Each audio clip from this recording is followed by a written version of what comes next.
Called City Chicks and the Hen House Blues. Shall we get some chickens, my daughter said to me. Then we can have free-range eggs for breakfast, lunch or tea. The idea was very tempting. Might be a bit of fun. We could section off the garden so they could have a run.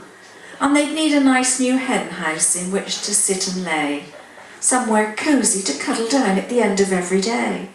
So we built them Cluckmore Cottage, a home for happy chicks, with ramps for ease of entry and rooms just like the Ritz.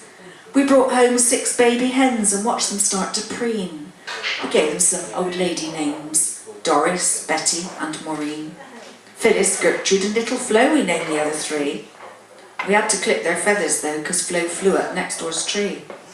We gave them noodles and pasta, corn and grain to eat, and they loved to dig the garden because slugs and worms were a treat. We'd put down bowls of spaghetti and stand and watch the fun. One would grab a beakful and dash off up the run. It was like watching a rugby scrum as they dived in for their dinner, squawking, squealing and squabbling until one came out the winner. The garden got rather trampled and it smelled a bit as well, but all was going to be worth it when we had some eggs to sell. Eagerly we all waited for the first egg to emerge. We searched daily in the hen house and along the garden verge. The chicks grew into lovely hens, but there were still no eggs in sight. Then one morning we heard a sound like crowing at first light. We had a masquerader, a transvestite hen to be sure. But which one of them was guilty and would be shown the door?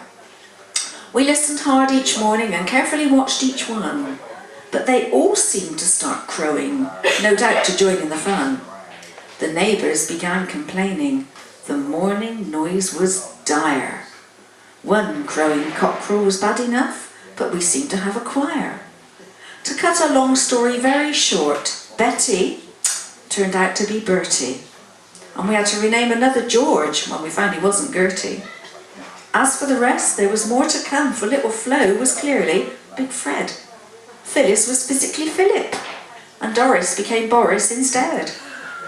Sadly, our egg enterprise was over before it had even begun, because poor Maureen refused to oblige with so many cocks in the run.